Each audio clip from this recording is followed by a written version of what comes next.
welcome to your weekly instalment of Your Manchester. Oh yes, today is shaping up to be one very full show. Yes, don't forget we are here for you, the people of Manchester and its surrounding areas, every single week with our cast of presenters. And we really do promise that there is something here for everyone, so please join us. Yes, we stream on the Your Manchester YouTube page and over on our patrons YouTube page, Canal Street Online. Now, speaking of patrons, many of you might have noticed that at the start of the show we feature Canal Street Online and another fab company called Felix Elpis. Well, we are really proud to say the CEO of Felix Elpis is with us today, which is great. It is. It's time to explain how this company is going from strength to strength whilst giving back to the people of Manchester. How is that possible? It sounds such a great idea. Now, as well as this, earlier today, Belinda, cheeky mare, yes, you had a great chance to speak to one of the cast of the smash hit sensation Miss Saigon. It's on at the Palace at the moment. It's wonderful, yes, and he was a lovely boy. I've been talking to David Allwood. Yes, more of that later. Oh, I'm sure we'll see more of that later. Now, today also we talked to our titters about Commonwealth Games, the medals that we've got, and today's sports focus is Manchester Netball. We've also got Dan Westwood as he talks LOL dolls, and Beauty Guru talks Jeffrey. Let me do that again. Beauty Guru Jeffrey talks concealers. And of course we've got our Hayley who's going to tell us all about that soap gossip and a new feature from Lydia. Oh yes, so stick around and welcome to Your Manchester.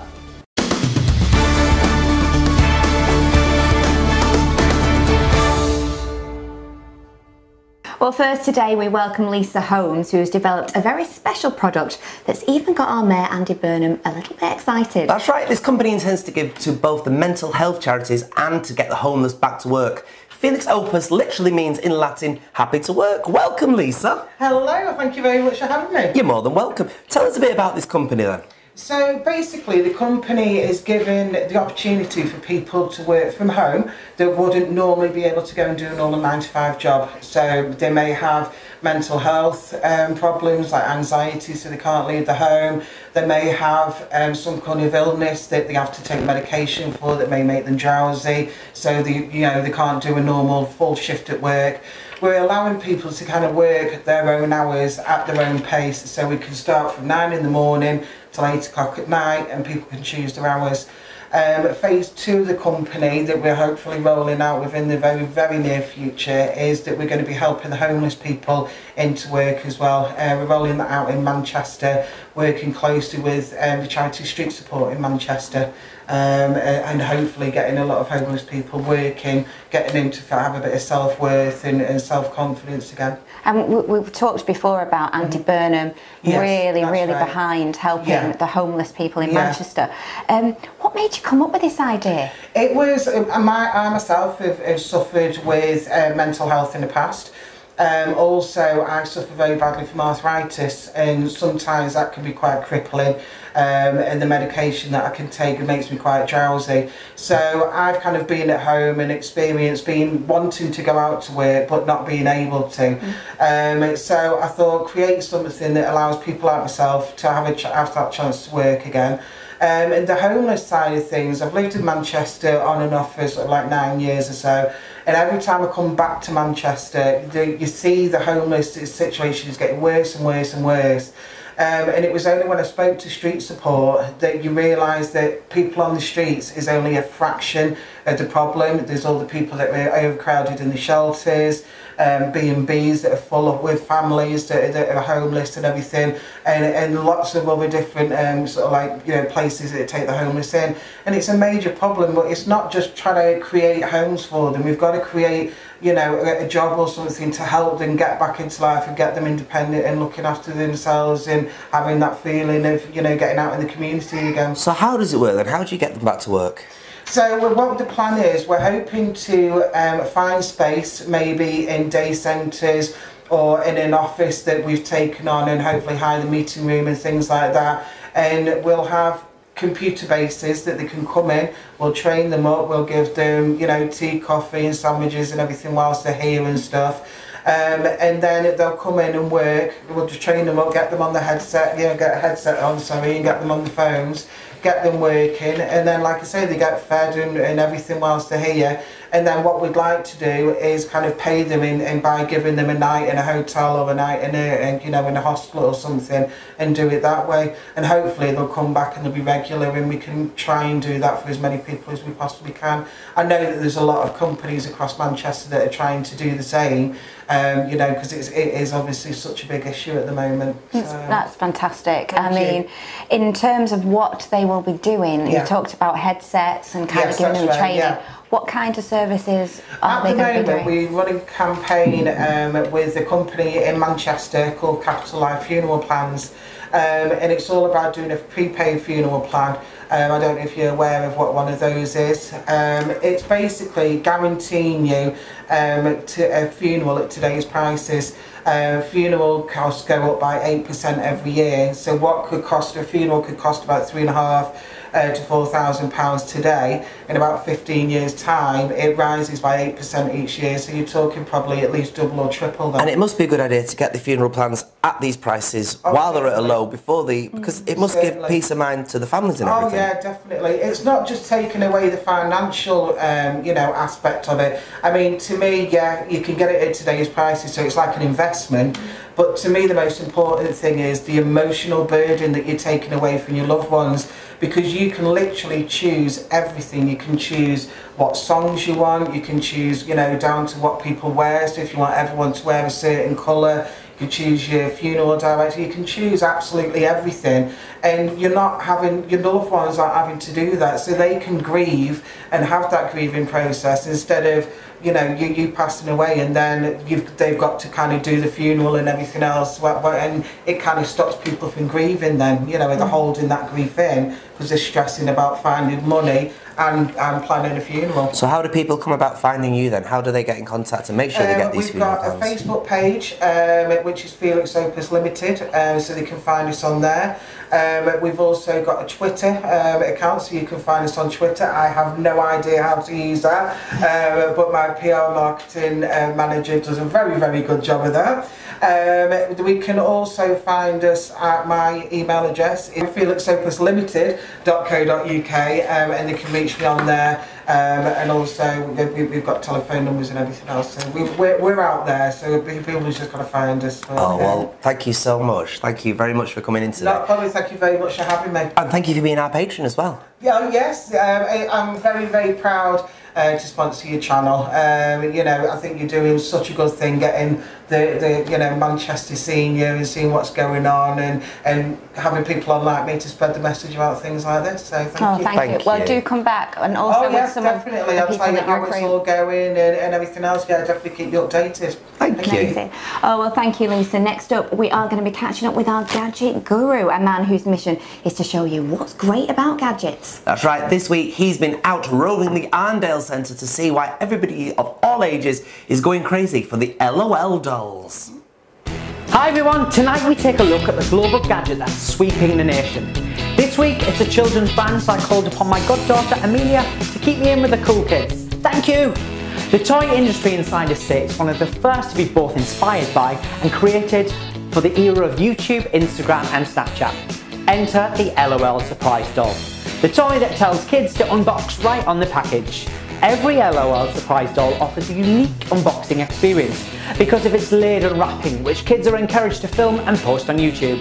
Now I wanted to know more, so I've come to Manchester's very own Arndale Centre to take a look at the worldwide craze, the LOL doll. Let's take a look inside. So I'm here in store with the lovely Charlotte, and she's going to tell me all about the LOL dolls. Tell me a bit about it, come on, I need to know. So basically the LOLs, we've had them in since January 2017 when the first series came out, and since then the craze has just gone massive, and we're currently sold out because we sell so many of them. So we can't get one today? You can get one of the big gold ones, $59.99, and they're the ones that were hard to get at Christmas. There's a big collection. There's 3 series at the moment, but every series has so many waves within it. And what are the series? Well, they're only just the series 1, which is a doll, and then series 2 is a doll and it comes with a baby, and series 3 is a pet, a doll and a little sister. So you are getting a good a lot for your money, really. Yeah. Because some people would say they're quite pricey. Yeah. I personally don't think they are, but if it's going to make your child happy at the end of the day. In each series is around 35 to collect. There's a new series coming out at the end of this month, the glitter series, and that's only 12 to collect within that as well. And you can get one with confetti as well, I believe. Yes, the confetti pop is the one that's totally sold out at the moment. People went crazy for it. It went a lot quicker than we expected it to. We tried to get one to show you guys at home and in the studio. That's how hard it is to get these toys. So if you've got one at home, kids, you're very, very lucky. And they can do, I believe, I'm just going on from what I've heard from home. Thank you, Amelia. They can do little tricks as well, so I believe they can cry and things like that. Tell me a bit about that, because that's a bit of a selling point, isn't it? Yeah, some of them have little secrets, so some of them go in different colour, some of them glow in the dark, some of them have tears coming out, some of them drink the water, so it's all little different things. You never know what you're going to get until you've got it. Is it probably one of your best-selling toys in the store? It is our best-selling toy. Oh, it is? Yes. At Christmas, we just couldn't get enough of it, and I think we had a lot more than any other retailer at the time, and we just sold through all our stocks of it.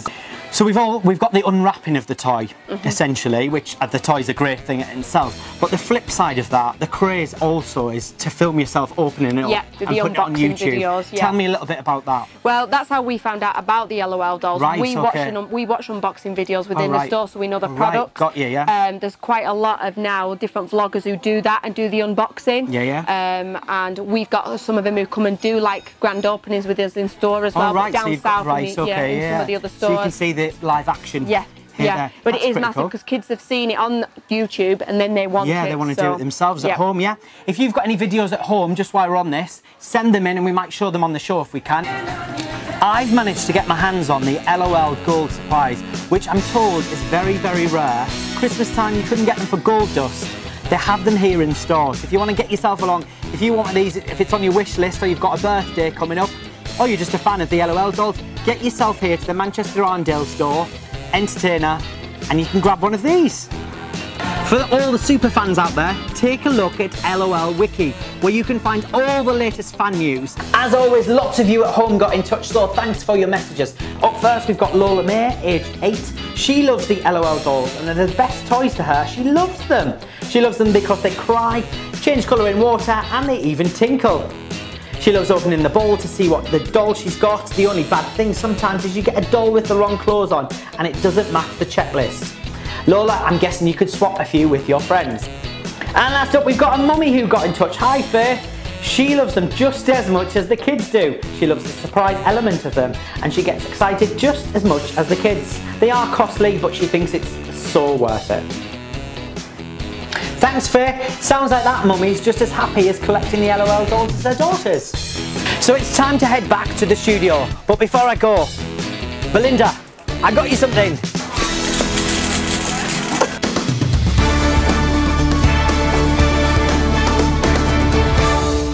Now, Belinda, I did promise you a new feature and we've got it. And what is it called? Not the news.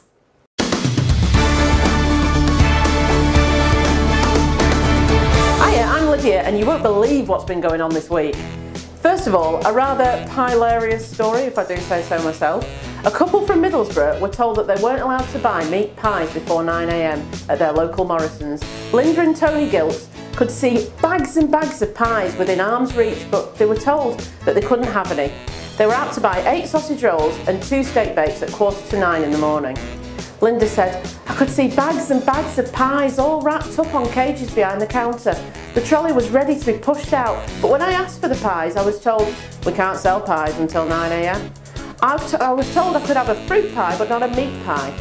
They were told that the shop had a no meat pies before 9 AM policy. You can have fruit pies, but you can't have meat pies. Linda, a grandmother of 4, said, if they hadn't been cooked, that would make sense, but the fact that they were baked, well, it's just ridiculous. When you're faced with that situation at the counter, you start thinking, is it candid camera? Is it April Fool's Day? A spokesman for Morrison's said, it appears that in this case, we should have sold the customer their pies. We apologise for any inconvenience that might have been caused. Linda concluded, I wasn't waiting 20 minutes, so I went to Coupland's. I was disappointed to say the least. In a victory for the couple, Morrison's later vowed to sell meat pies from 7 AM. Imagine losing £70,000. Well, a woman from Somerset almost did after trying to give away 2 of her mother-in-law's rings to charity. She wasn't a fan. She wanted to donate a 4-carat diamond Cartier ring and a blue sapphire ring, along with a box of other stuff which wasn't worth a lot. But to be on the safe side, she asked auctioneer Gareth Wasp to look the whole box over. Gareth said, "I noticed the Cartier box straight away, but that doesn't always mean that it's going to be a Cartier ring inside. If I hadn't been on the ball that day, the rings would have ended up in the charity shop." Then I had a look at this great big diamond in front of me. Meanwhile, the lady kept saying she was really keen to get rid of it. She kept repeatedly emphasising to me to get rid of it and give it to charity, thinking they weren't worth anything. I had to say, I think this is something that needs a bit more research. They were hidden in another box among other average items. Gareth then came to the beautiful, absolutely stunning second ring, which had a sapphire stone in the centre of it. Behind diamonds, sapphires are second place. The Cartier ring auctioned for £42,000 and the sapphire ring sold for £28,000. I've been Lydia and you guys have been amazing.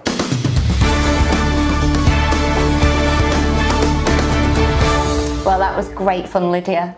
Yeah, today's show seems full of nutters, doesn't it? Speaking of which, here's the soaps from my favourite nutter, our Hales. Hiya, let's chat soap. First of all, we're popping down to EastEnders. Now, Max Branning will be back with a bang at the end of this month, but not everybody's happy to see him. Let's see if he'll make amends. Vincent's behaviour seems a little bit suspicious to Kim, and she's right actually, because on Friday he's going to tell her some shocking news. Kat's thoughts are with her children after seeing Arshad, and Ben Mitchell, he could be returning with a new boyfriend too. Now zooming back up north, and we are popping into Hollyoaks. Last Friday Scarlett made a shocking return and Brodie has been comforting Damon, but it's clear he was hiding something. And Milo received a call from an unknown number and he said he'd meet him later, and it turned out to be Theo. It's been revealed that there'll be a dramatic exit for Ryan, and his secret was actually exposed last week as well. Later this week, Myra will discover Cleo's secret, and next week, Sienna will be panicking as her stalker ordeal continues. Next week, I'll be talking to a friend of mine, a soap star who made history, so do tune in. Now, on a slightly different note, a little bit of a personal note, I'd like to dedicate this episode to my cat Fluffy, who was suddenly taken from me last week. She was my lovely TV viewing companion with the sweetest personality, and I'll miss her dearly. Well, I've been Hayley. That's it from me. More soapy chat next week. See you then. Bye.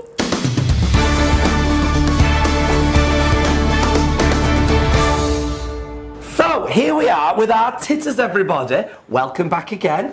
Must have been a good week for you, sport-wise. It's been a very good week for me, sport-wise. And the headline of the week, it's the ladies' netball team. I don't know if you managed to see that fantastic victory for the Commonwealth Games. Oh, I did. That last second goal. Tracy Neville bringing it home for us with her team. Not just Tracy Neville from Bury, but we've also Jodie Gibson, who's part of the squad. She's from Bury. Oh. And the other Manchester connection is Helen Housby, who scored the goal.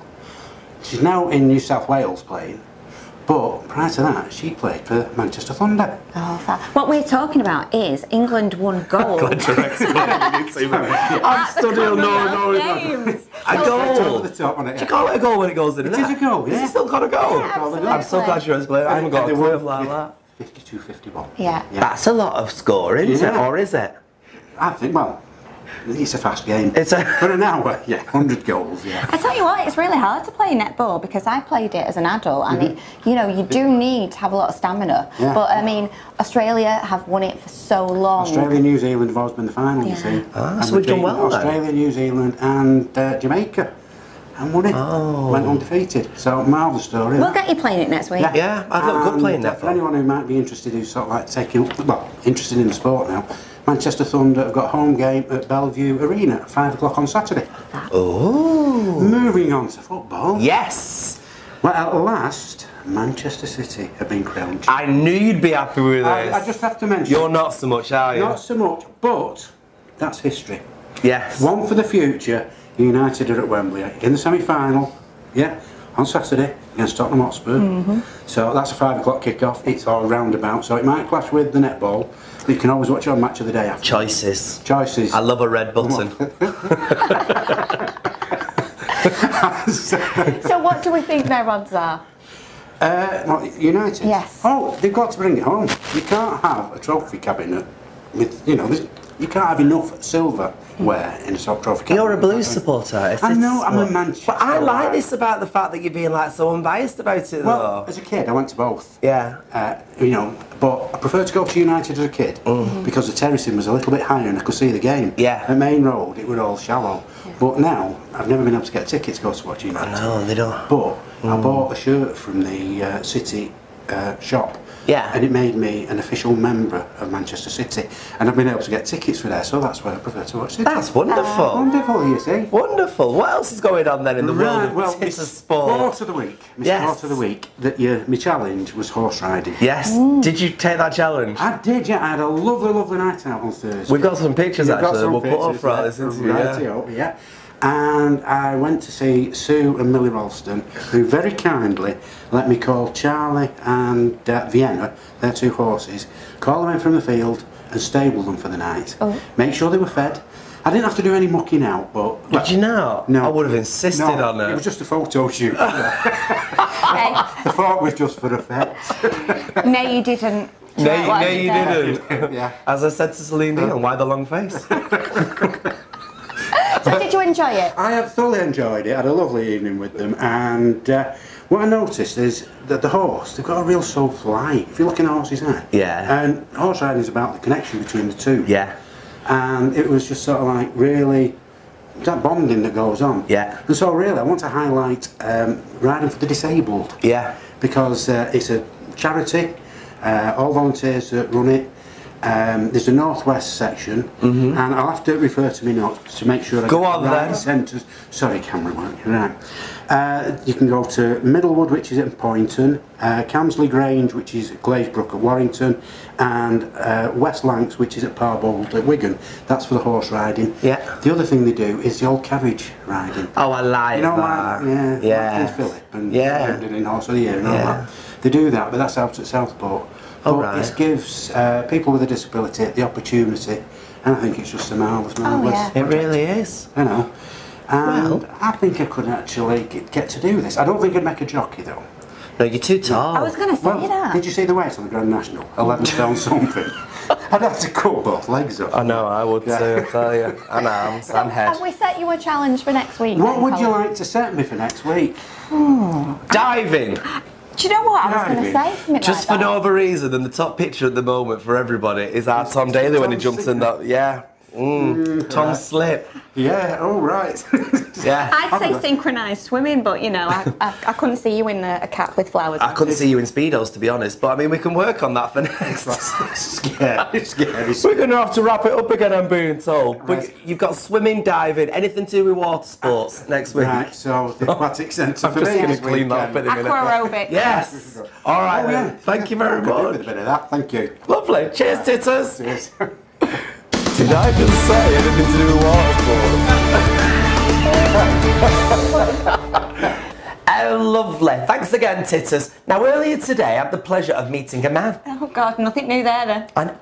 Thank you. He's currently appearing at Manchester's Palace Theatre in Bow Bill and Scomber's Miss Saigon. He's been performing for years, and having watched this man for several years, it's been a joy to document his progression.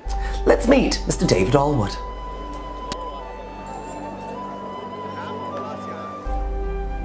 Well, look who we're here, everybody. The one and only Mr. David Allwood, all the way currently from the sensation that is sweeping that very nation, Miss Saigon. Hello. Hi. How are you? I'm really good, thank you. Branded t-shirt, top, coat, everything. I'm ready. Lovely.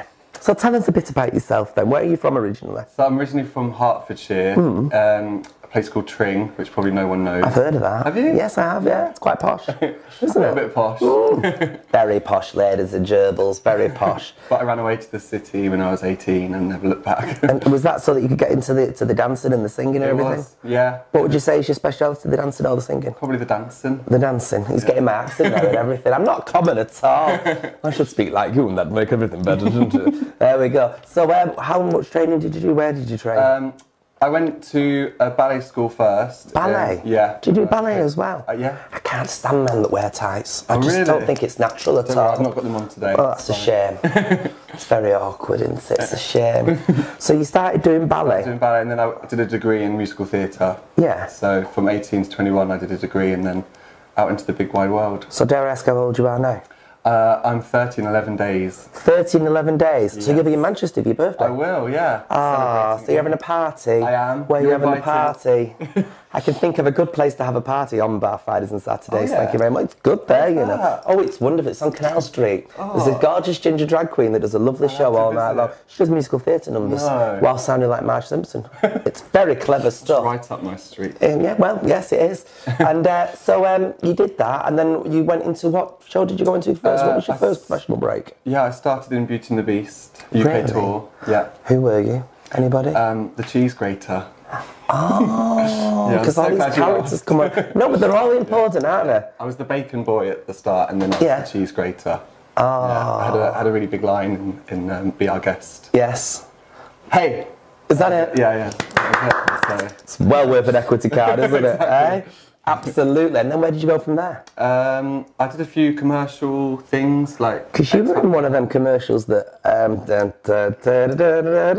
what's that one? What, the Walker's Crisp one? No, it was some... TJ Hughes. TJ Hughes, yes. Yeah. Saw you in that, because I remember thinking, oh my God, I know that face. Oh, really? Yeah, because you go from stages, don't you, of having a beard and not having a beard, don't you? I do, yeah. I've got to be clean-shaven for Miss Saigon. So have I. Why have you got to be clean-shaven for Miss Saigon? They just prefer it, because we sort of move between GIs and Vietnamese in the army, and they just kind of want it to be sort of blanket, everyone have clean-shaven. And that's one heavy show, isn't it? It is. It's not anywhere near as cheerful as Beauty and the Beast, is it? I know. I've kind of, it was actually a real challenge for me, because I've not really done a show that's so kind of deep and very kind of like research-based. But I really enjoyed that, actually. It was quite nice to have a bit of a challenge, do something different. No, I haven't seen it yet, and I'm sure a lot of people haven't seen it. Only for no other reason. You can't get tickets for love nor money at the moment in Manchester. It is practically sold out every single night, isn't it? We're doing well so far. And you've got matinees as well. Yeah, matinees are doing much better. We've got them on Thursdays and Saturdays. Yeah, which is different. It's normally a Wednesday, isn't it? Oh, right. Yeah. I don't know why they've changed it. Shake things up a bit. Shake things up a bit. And who do you play in this then? So I'm one of the GIs. Yes. So we all kind of have named parts, but I'm basically one of the ensemble. So my GI is called Jake, and he's one of the troops, and then we kind of move around. We do loads of different things. I'm one of the ensemble, so I do, like I said, the Vietnamese bits, and then we go to Bangkok, and I'm a tourist. Wow. So yeah. So you do quite a few roles in it then. Yeah. And are you enjoying it? I love it. Are you not sick of doing the same thing? Weirdly not, because it changes all the time. Like we have set tracks, but because there's so much backstory, things kind of always change, and you kind of have to react to what you're given on the night. So yeah, it's not got boring yet. And what role would you play if you could play one of the roles? And if you say Kim, I'll have to hit you. Gigi, actually. Gigi? Yeah, really? movie in my mind. Get that bikini on. I love that song. There's so many good songs in it, isn't there? Yeah, it's really, like, the soundtrack is just amazing. Like, I feel very lucky. And how long are you doing this for then? So in Manchester, we've got a cast change, so we're busy at the moment. So we've done a year, and this is the last venue of the first tour. We finish at the end of the month, and then the new cast start on I'm probably going to be wrong, but I think it's about the 2nd of May. Right. So we've then got another year, and we're going all over the country, and then to Zurich and possibly Germany as well. So, wow. Yeah. So you're enjoying sticking with it then? Yeah, I decided to stay. I'm actually moving to swing, which means I cover all the GIs. Right. So yeah, I'll be doing that from the cast change onwards. That's dead exciting. And any idea what's after Miss Saigon for you? No idea. Fun employment. Just have to get auditioning and... Yeah. But you're enjoying it all? Yeah, I love it. Yeah. Oh, it's all great, isn't it? Well, listen, thank you so much for taking your time coming and seeing us today. It's really fully appreciated. David Allwood, everybody! Whoa!